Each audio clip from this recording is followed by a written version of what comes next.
Welcome to Tibalt's Apprentice. We're breaking our format just a little bit by having Bryce with us. Bryce? Hi. Pleasure to meet you and pleasure to have you on here. Now, I say to meet you, we've actually met before. We've played.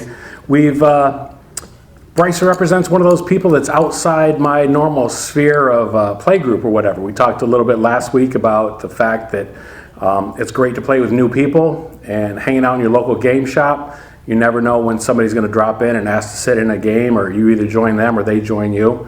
Well, Bryce is one of the people that's sat in on a few of our games and joined us. So evidently he likes to talk about Magic, yeah? Yeah. All right.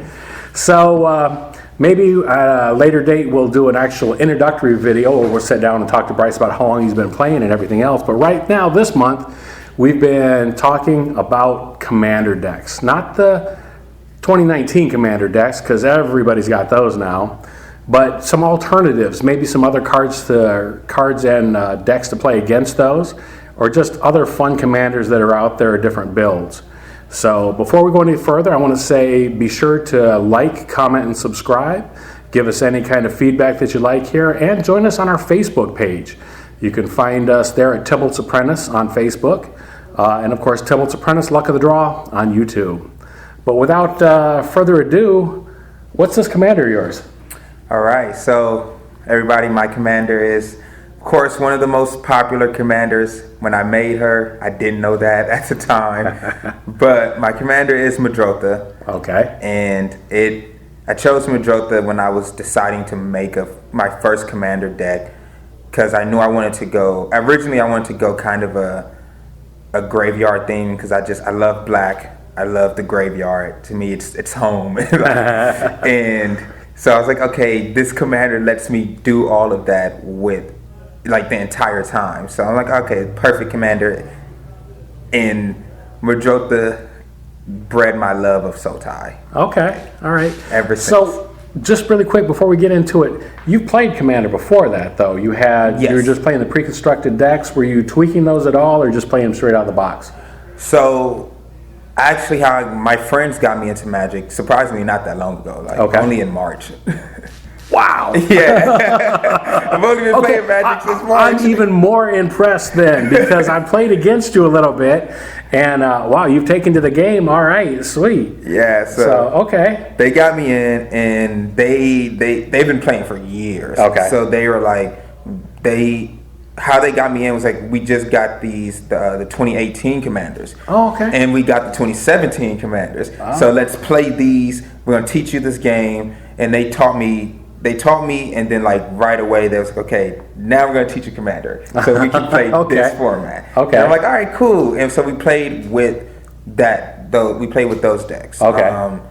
My first decks that I really ever like tweaked myself were the Anala Wizards deck.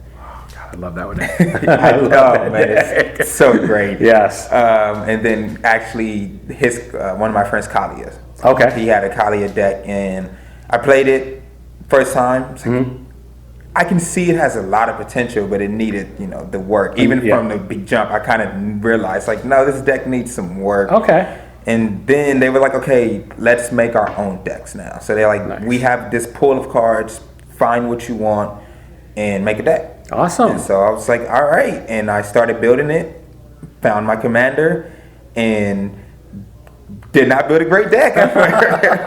You did not? Okay. It was not great. It was exactly what everyone says about Muldrotha. It just kind of floundered there and it was like, okay, it does some things and it'll win in the long run, but it really didn't have this real explicit game plan. It was just kind of like, oh, it does some things, it kills some creatures, and hopefully there's nothing on the board and I can swing into that eventually. Right. Yeah, I realized that was just the best. That's not the game you wanted to play. No, okay. It wasn't. It definitely wasn't. Fair enough. So you made your own. So where did you? And I'm gonna let you talk about it, I swear, in just a second. But where did you draw your inspiration from, or how did you find the cards to start to build? Okay, so when I say this is my first commander deck that I built by myself, this is only my first commander. I built a standard deck before. Okay. Because that's when I came to the bug, because I remember, like, I would go on the comic side. Then when I got into Magic, I was like, oh, I remember all these people come over here and play this game. Right. Oh, this is a shop I can go to now. Exactly. Yeah, so I was like, all right, let me come here. And then I came and I started meeting people, and everybody's just like, oh, yeah, this is great. Oh, you should build. There's like, oh, you should draft. So I'm like, okay, cool. I'll try this draft thing out. Never built a deck. Didn't know what I was doing. But I built the Orzhov deck, first draft. And I was like, I kind of like this. Like, I kind of like, destroying my creatures to destroy other people's creatures. I was like, this is kind of fun. I like that. So I built that, and then I was like, I want to get into Standard, because I know a couple of the guys who here, they play Standard. So they're like, oh, you should, build a deck. And so I'm like, okay, cool. I built an Orzhov deck, and it was definitely like, at the time I would say it was more tempo control, where it's just like, oh, I was trying to control your board, and then to build up to mine eventually, usually recurring things from the graveyard. So if you destroyed something of mine, that's fine, no biggie. I'll just get it back. You'll just get it back later. Okay. And that built my love of the graveyard. Okay, so I was going to say, so that really started you on the graveyard strategy. It did, like from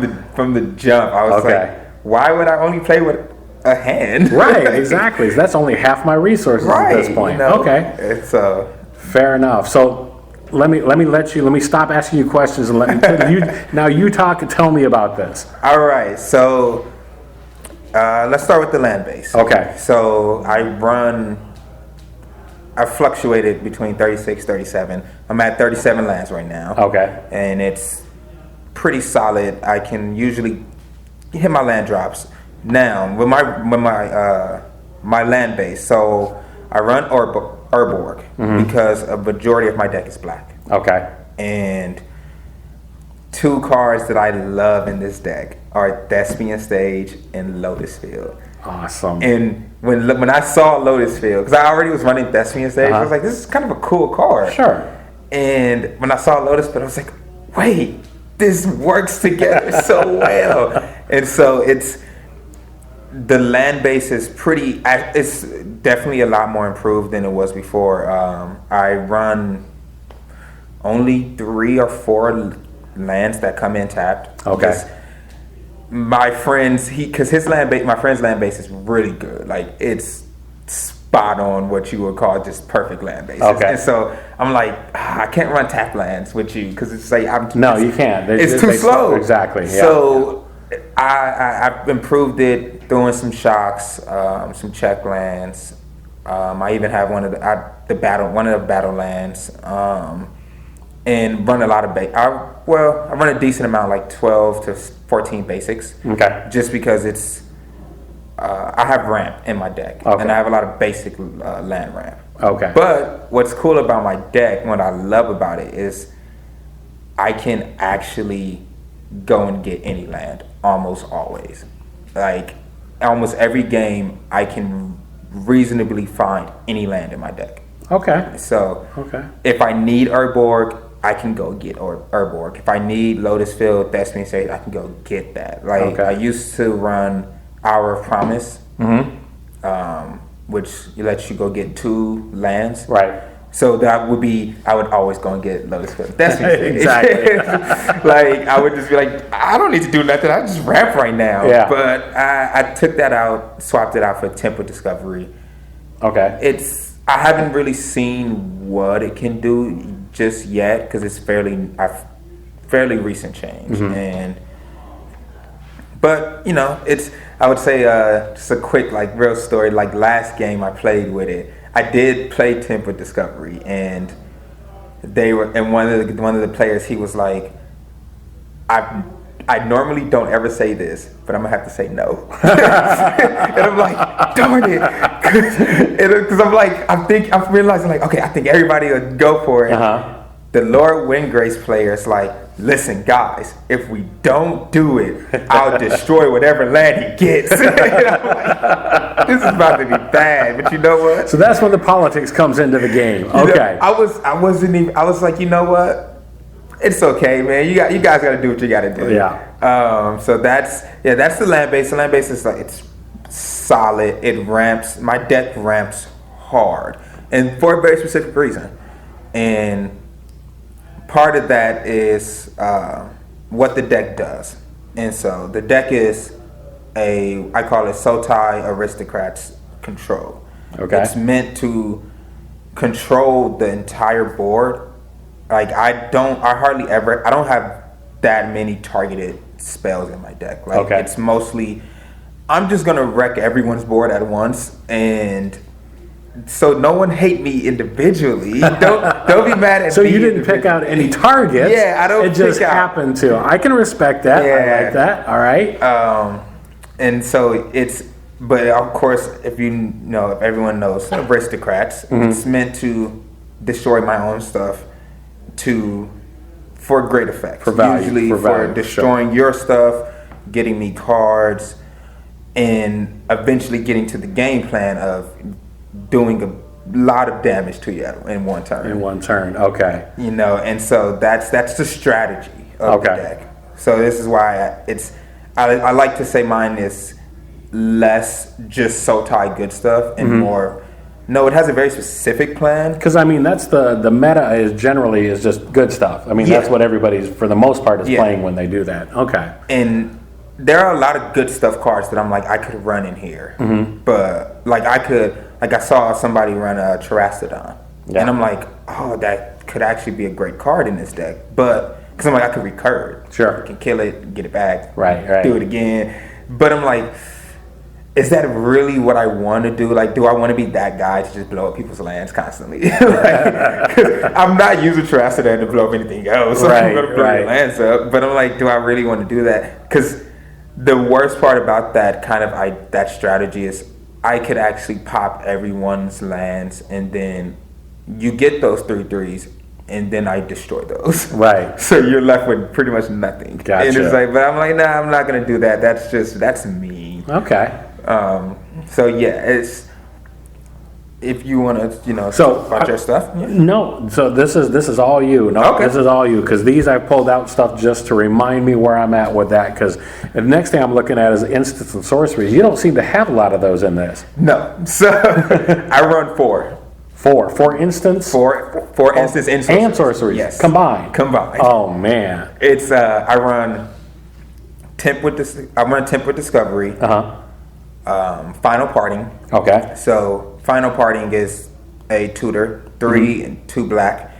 You go get 2 cards. You put 1 in your hand and one in the graveyard. Yeah. So for my deck, I just get tutor for 2 cards. Exactly. So it's great for me. Right. The other one, Farseek. Because I do run, like I said, I run the shock lands. Right. So if I need to go get a dual color land, Farseek just helps me go and find that. Gotcha. And then I run in Garrick's Wake. Okay. Yes, you got to. I run it mostly because our friend he has a super friend stack. Okay. And so I'm like, I'm familiar with those. Unfortunately, I need a way to just wreck your entire board. Yes. I have to. So 9 mana, but the crazy, like I said, my deck ramps so hard that 9 mana is never a problem for me to get to. Okay. So those are the instants and sorceries I run. That's no more. Wow. What about planeswalkers? How many planeswalkers are in there? I just added another one, so I think I'm up to 6. 6. I think because I know I run Liliana Dreadhorde General. Right. Liliana of the Dark Realms. Right. Narset, part of the Veil. War of the Sparks Narset. Yeah. The War of the Sparks Tameo. Okay. And Vraska Relic Seeker and Vraska Golgari Queen. Okay. So integral to the deck or just there for flavor, just there to integral. Just okay. So one thing I understood about Muldrotha is I need a way to do everything you could do with an instant sorcery. Whether that be destroying creatures, destroying artifacts, enchantments, drawing cards, doing anything. I need a way to do that with permanence. So Vraska Relic Seeker, yes, it costs 6, but it's commander. Again, 6 is not you've that got the big. ramp too, so it doesn't matter. Yeah. So I get Vraska. I drop her. I can -3 her, destroy an artifact, creature, or enchantment. Right. And get a little treasure token out of that. Okay. And she comes in with 6, and that's a -3. So if she doesn't die, I get another activation. Sure. Which this means, I can kill her and then bring her back. Right. And so that's why Vraska's in Vraska Relic Seeker's in there. Okay. The other Vraskas, I put her in there because I realized like it never hurts to have some more ways to do destruction. Sure. And she also allows me to sacrifice a permanent and draw cards. So it's value. Yeah. So now my two of my favorite planeswalkers in the deck are actually the Tamiyo and Narset. Mm-hmm. So Tamiyo, both of her abilities are just perfect for me because it's +1. Look at the top 4, reveal a non-land name, right, and look at the top 4. Put that card into your hand if you reveal it, and the other in your graveyard. Right. So again, it might as well be in your hand because you're just going to get it back at some point. Right. Sure. So it's just like I can +4 and mill 4 cards. That's great. And then her -3, I can get something back from my graveyard. Yeah. And so mainly I actually put her in at first to get any instant or sorcery I need back if I ever mill it. Right. Because I run a lot of self-mill in my deck. Okay. So that's partially why I put her in there, but then I just realized like, no, she just works well in the deck. And then there's Narset.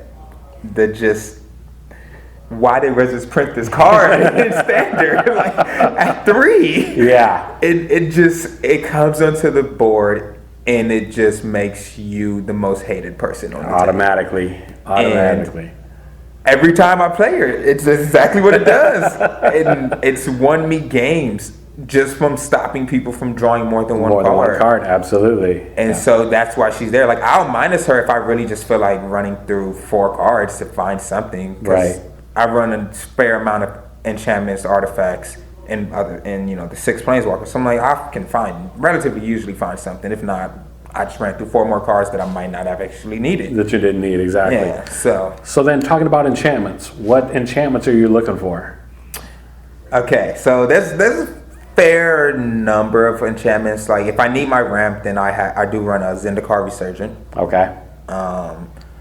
Other ramp that is so fun and hardly ever stays on the board anymore for fair reason, and that's Black Market. Yes. And every single time it comes out, everyone's just like, okay, we have to kill Black Market. Exactly. Stop that from happening. Yeah. Because I did used to run one more sorcery in my deck, and it was Torment of Hellfire.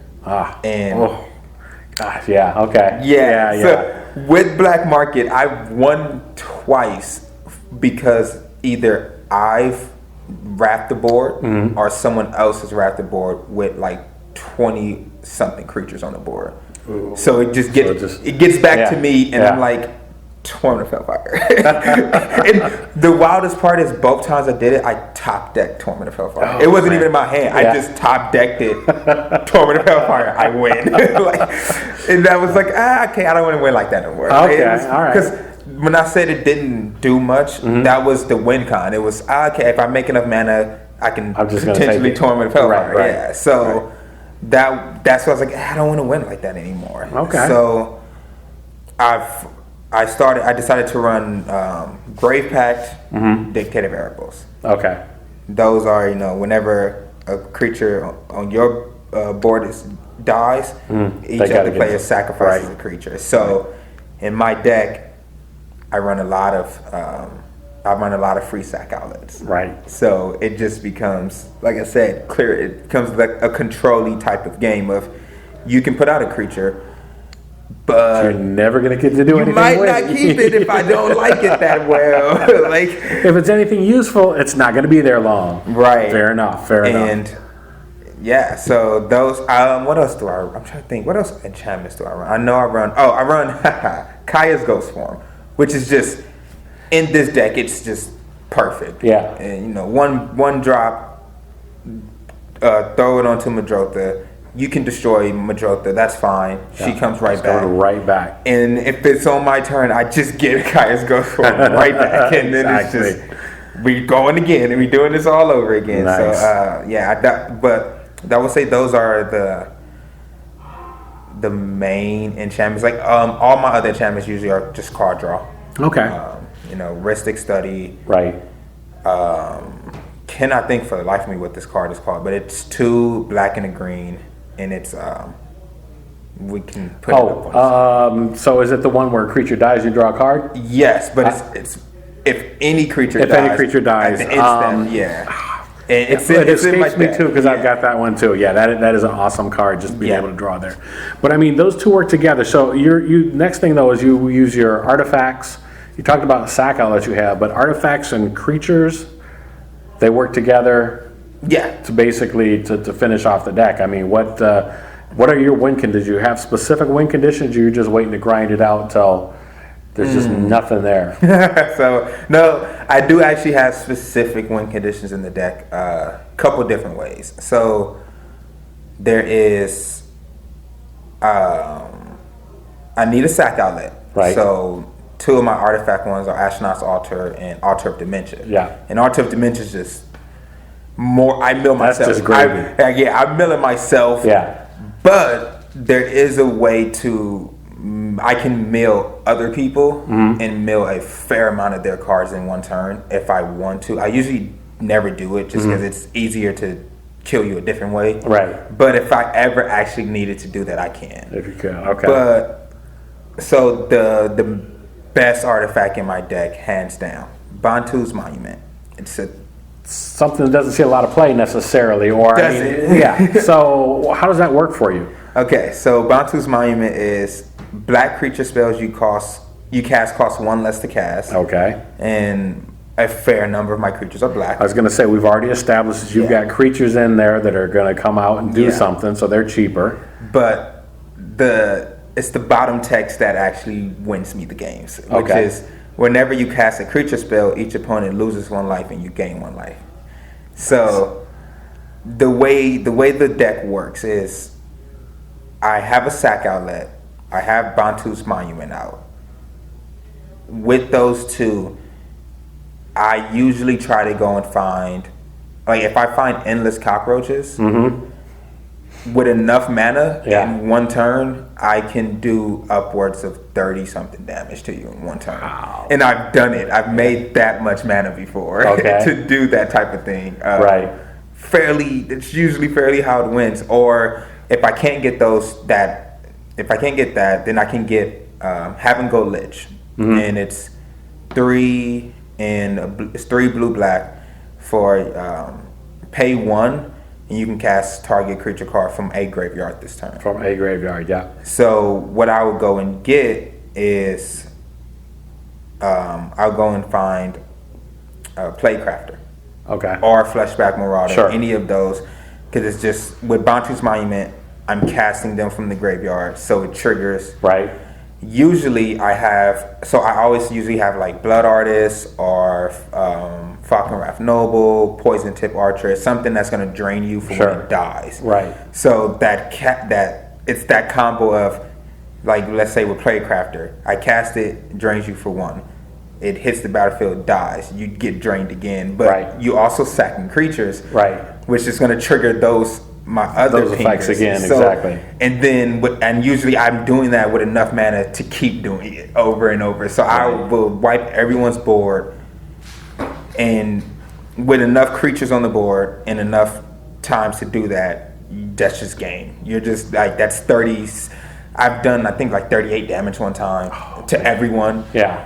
Last game I won, I used Endless Cockroaches instead, and I had Falconwrath Noble out, and I did 13 to everyone, which killed 1 player, left the other 2 with 2 and 8, and then that was off the cast trigger of Bantu's Monument. Oh, Falconwrath Noble still gave me extra 13 damage off the death trigger of Endless Cockroaches, which was enough to kill both of them. So that's there. And Nice. There's another creature that sees no play in Commander, Epicure of Blood, and it's a 5-drop that says whenever you gain life, each opponent loses 1 life. Yeah. So with Bantu's Monument, you're losing 2 for every 1 I gain. Nice. Oh, and if I have any of the other pingers that gain me life at the same time, now you're losing 4. Like it's a spiraling effect of when it does what it does. It doesn't mean. So it sounds like this is a solid deck you seem to know it inside and out. Yeah. How many decks do you have? Because I get the feeling you've got just one or two or just a few commander decks that you focus on. How many do you have, actually? Right now, I have Muldrotha, Amara, Kaikar, and I am in the process of finishing Sisei Weatherlight Captain. Okay. And I mean, that's not counting the commander decks. Right. I did change up the Madness deck. Threw some vampires in there, Right, threw some value so that we played it. Granted, that game didn't get to do much. And I firmly blame that on Enrique. Oh no, playing his Super Friends deck. It was great. It was one of those games where I was just sitting back like, I can't be mad at what's happening because I'm enjoying seeing what's happening right now. You get that once though, and that's the problem. So it's like I want to play politics. Again, I feel bad talking about Enrique and he's not here, but you know what? That's his fault. But yeah, I mean, so I hate to just like go in there and spoil his fun. I'm gonna let him have it. But now you've played, we've seen it. We're not. I don't know about you, but I'm not letting that happen again. Oh yeah, that enchantment is what screwed all of our games. Yeah, that enchantment is just like I'm not running any colors that can deal with it. So, cause like exactly. I've, over the course of learning the game, I've learned the color pie. I understand the color pie enough to know like, oh, there's my deck. My decks have weaknesses, and I know what my weaknesses are in my deck, and I try to shore those up as well as possible. But depending on the colors I'm playing, sometimes you're not going to have it exactly. Exactly. To be honest, this is why I love Sotai, because Sotai almost has no weaknesses because it can do pretty much everything you need it to do. Right. You have green ramp, and if you need, you have black ramp. Right. Which, as I've seen my deck, it has both. Right. You have your card draw from blue and black. You have arguably some of the best destruction in the game in Golgari. Sure. And you have graveyard shenanigans in Dimir, graveyard shenanigans in Golgari. It's like, what can't the deck do? Right. You can probably find a way to exile things in this deck if you need to. Like, it's like, what can't it do? Nice. I don't know. Nice. So that's, to me, this is like Sotai is just, it's the best. So so let me ask you now, is this the deck you're in love with right now? Or are you going to move to something else? Or I guess my point is, as far as the decks you play, my problem is I spread myself too thin. I've got 18, 20, maybe 20 different commander decks now. Some good, some bad, some I can't wait to get there. I have the feeling though that every one of your decks is going to be solid all the way through. Yeah. So I have my friend with our play group, and then the shop. I have a lot less time to play now, but because I play with so many different play groups, I see a lot of different decks. So I start to see like, oh, how does this deck stack up against this type of deck? Okay, these decks are on this power level, so I kind of have to improve my deck just a little bit more to get there. Like, some decks are just not going to work against other decks, right? And then some decks I will legitimately not play against other decks because I want the other player to have a good time. Right. Like, my friend, he just built a Elsha deck, Voltron.